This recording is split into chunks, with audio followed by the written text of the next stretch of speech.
Masih bersama kami di Presisi Pagi, aparat gabungan TNI dan Polri berhasil melumpuhkan satu anggota kelompok kriminal bersenjata atau KKB dalam keadaan meninggal dunia dan amankan dua anggota KKB lainnya.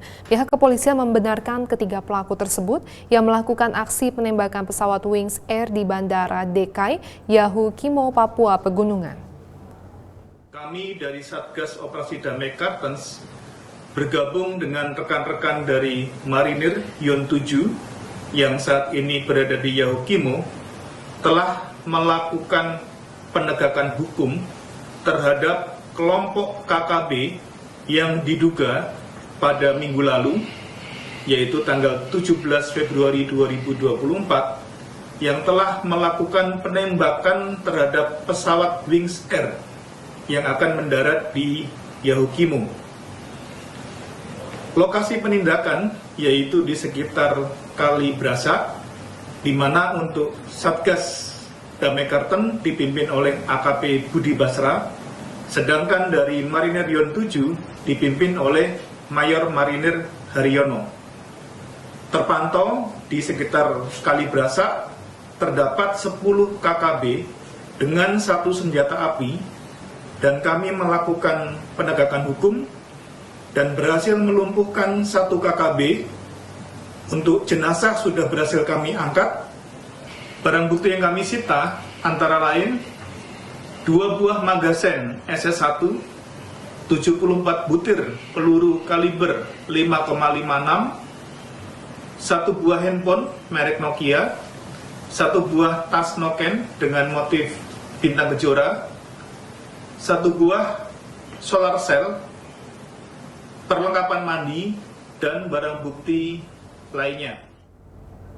Tim Dokes Polresta Jayapura cek kesehatan petugas pleno rekapitulasi hasil pemungutan suara di Kota Jayapura. Pemeriksaan kesehatan dilakukan kepada seluruh personel yang bertugas di rapat pleno PPD yang dilakukan di 5 distrik di Kota Jayapura.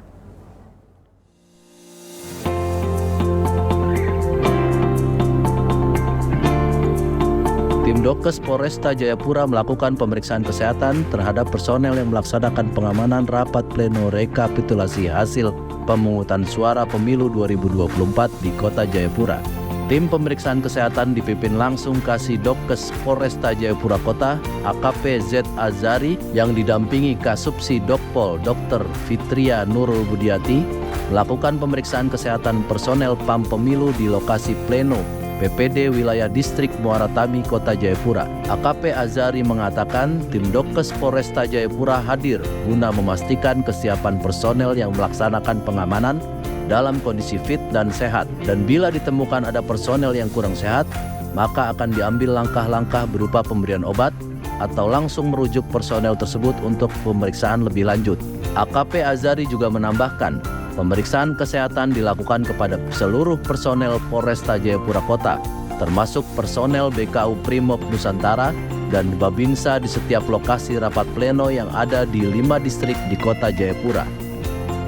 Alphonse Patipeme, Ketua PPD Muara Tami yang ikut melakukan pemeriksaan kesehatan, mengucapkan terima kasih kepada tim Dokes Polresta Jayapura yang telah peduli kepada setiap proses penyelenggaraan pemilu 2024.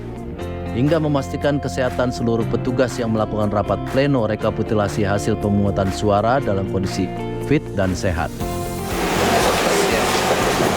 Untuk stamina personel yang melaksanakan pengamanan kami bagikan vitamin.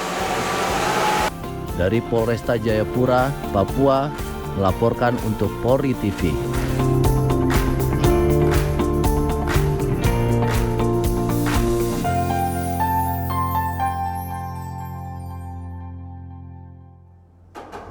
Sesuai arahan dari Kapolres Palopo, Polsek Wara Selatan melaksanakan operasi cipta kondisi dengan menjadikan wilayah Purangi sebagai sasaran dalam menertibkan pengendara roda 2 maupun roda 4 yang melanggar aturan. Operasi tersebut dilaksanakan di Jalan Trans Sulawesi, Kecamatan Wara Selatan, Kota Palopo.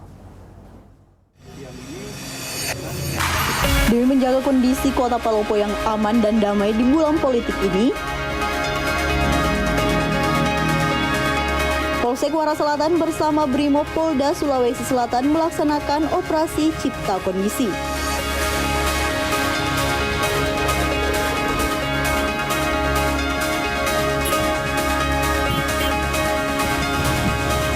Lokasi yang dipilih untuk melaksanakan kegiatan tersebut berada di daerah Purangi, yang merupakan Jalan Poros Palopo, Makassar.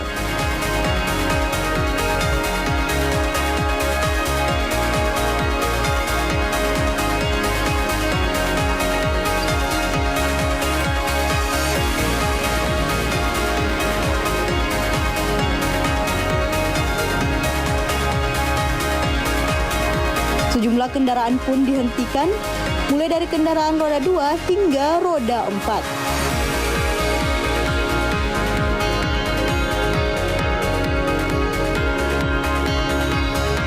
Tak terkecuali remaja dengan rambut panjangnya yang diberhentikan lantaran tidak memakai helm.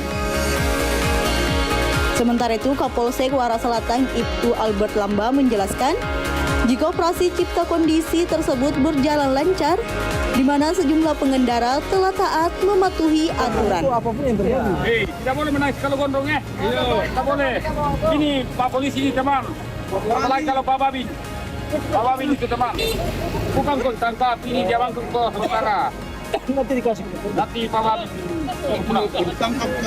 Jadi kegiatan cipta kondisi yang kami laksanakan bersama rekan tim gabungan dari Brimob dan Polsek Wara Selatan yang diceritakan Bapak Kapolres untuk mengantisipasi hal-hal yang tidak diinginkan wilayah Kota Palopo menjelang sementara dalam pelaksanaan hidup di wilayah Kota Palopo ini, dan kami melakukan pemeriksaan kendaraan yang masuk baik roda 2 maupun roda 4, di mana saat ini sama sekali dan tidak menemukan barang-barang yang sasaran utama narkoba, sajam, dan beberapa barang-barang lainnya yang dilakukan pemeriksaan oleh anggota, namun hasilnya untuk sementara masih dalam tahap penyelidikan.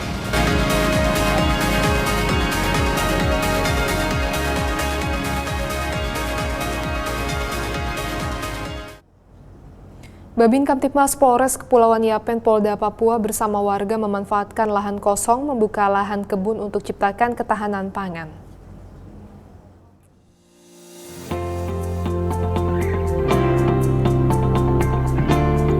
Di tengah naiknya harga beberapa kebutuhan pangan, Aibda Ridwan Babin Kamtibmas Polres Kepulauan Yapen Polda Papua mengajak masyarakat menanam berbagai jenis sayuran. Salah satu jenis sayuran yang siap panen adalah jagung.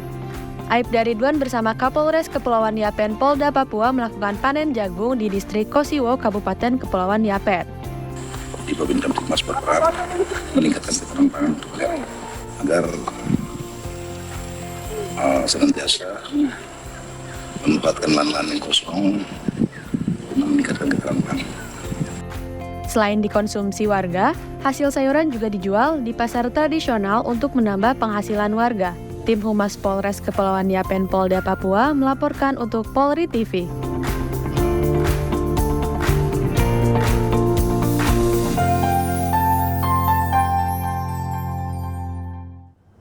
Seorang ibu hamil di Bantul, Yogyakarta penasaran ingin mencicipi rasa dari makanan tambahan Polri atau MTP. Polres Bantul langsung meresponnya dengan membawa satu paket MTP ke rumah Elena sekaligus memeriksa kandungannya. Kita akan mewujudkan keinginan dari salah satu follower kita yang sedang hamil tua. Keseruannya kayak gimana? Kita saksikan selanjutnya. Oke, bolo. Berawal dari postingan tentang makanan tambahan Polri atau MTP yang diunggah di akun TikTok Polres Bantul, seorang ibu hamil di Bantul penasaran dengan jenis makanan tersebut dan ingin sekali mencicipinya. Elena, warga Trimulyo Jetis, Bantul, Yogyakarta, menyampaikan rasa penasarannya melalui kolom komentar pada unggahan tersebut. Polres Bantul langsung meresponnya melalui Kasih Humas Polres Bantul AKP Inengah Jeffrey Pranawitnyana, Bribka Eko Parindapan mendatangi rumah Elena dengan membawa satu paket MTP. Bribka Eko Parindapan datang bersama Brigadir Winda yang juga seorang bidan dari Dokes Polsek Bantul yang sekaligus memeriksa kondisi kandungan Elena. Oke, kita sudah sampai ke rumahnya. Kita langsung masuk aja ya. AKP Inengah Jeffrey juga menjelaskan bahwa isi dari MTP adalah nasi padat, biskuit, dan sup plus minuman. Ternyata Elena juga suka menonton postingan TikTok Polres Bantul yang menampilkan Bribka Eko Parindapan. Nyangka aja sampai didatangin ke rumah gitu. Suami juga gitu main-main, bercandaan kayak gitu kan. Ternyata asli beneran. Iya, sering banget. Yang paling suka siapa biasa? Yang paling menghibur Pak Ekonya. Ada Pak Eko. Kalau yang datang ngantar itu justru malah Pak Eko sendiri. Gak nyangka sekali. Terima kasih banget. Ya saya kira cuma hanya mau memberi MTP-nya, ternyata ada plus pemeriksaan kehamilan juga. Ini sangat membantu karena tiap mau periksa itu kadang harus diantar suami. Itu kan sebulan sekali, sekarang udah mulai 2 minggu sekali. Sekarang jalan 34 minggu. Perkiraan HPL-nya lebaran tanggal 10 kalau nggak tanggal 4. Kasih Humas Polres Bantul berharap semoga rasa penasaran Elena bisa terobati dan kegiatan ini adalah wujud kedekatan Polri dengan masyarakat. Dari Humas Polres Bantul, Yogyakarta melaporkan untuk Polri TV. Kapolda DIY Irjen Pol Suwondo Nainggolan hadiri pengukuhan pengurus Badan Koordinasi Kegiatan Kesejahteraan Sosial DIY periode 2023 hingga 2028 di Bangsal Kepatihan Yogyakarta. BKKKS sendiri berperan sebagai pembantu Pemda DIY untuk pemerataan kesejahteraan sosial dan manifestasi perubahan positif di bidang kesejahteraan sosial. Kapolda DIY Irjen Pol Suwondo Nainggolan hadiri pengukuhan pengurus Badan Koordinasi Kegiatan Kesejahteraan Sosial DIY periode 2023 sampai 2028 di Bangsal Kepatihan Yogyakarta pada hari Kamis 22 Februari 2024. BKKKS sendiri berperan sebagai pembantu Pemda DIY untuk pemerataan kesejahteraan sosial dan manifestasi perubahan positif di bidang kesejahteraan sosial. Pengukuhan sendiri dipimpin langsung Gubernur DIY Sri Sultan Hamengkubuwono ke-10. Pengurus BKKKS DIY yang dikukuhkan adalah GKR Hema sebagai Ketua Umum, GKBRAA Pakualam sebagai Ketua 1, serta 19 pengurus lainnya sesuai dengan jabatan dan tugas masing-masing. Berikutnya kami sampaikan data gangguan Kamtibmas dan kriminalitas yang terjadi di wilayah Yogyakarta pada hari Kamis 22 Februari 2024. Selama 1 kali 24 jam telah terjadi 17 kejadian, yakni 4 kasus penggelapan, 4 kasus penipuan, 1 kasus pelanggaran Undang-Undang ITE, 2 kasus pencurian, 1 kasus KDRT, 1 kasus penyalahgunaan psikotropika, 1 kasus pelanggaran Undang-Undang Perlindungan Anak, 1 kasus curat, 1 kasus curanmor, dan 1 kasus kebakaran rumah. Demikian Polda Jogja News edisi hari ini. Mari sukseskan gelaran pemilu 2024. Pemilu yang aman, damai untuk Indonesia maju. Saya Bribtu Filania, terima kasih dan salam Tribrata. Tetaplah bersama kami, Presisi Pagi akan segera kembali.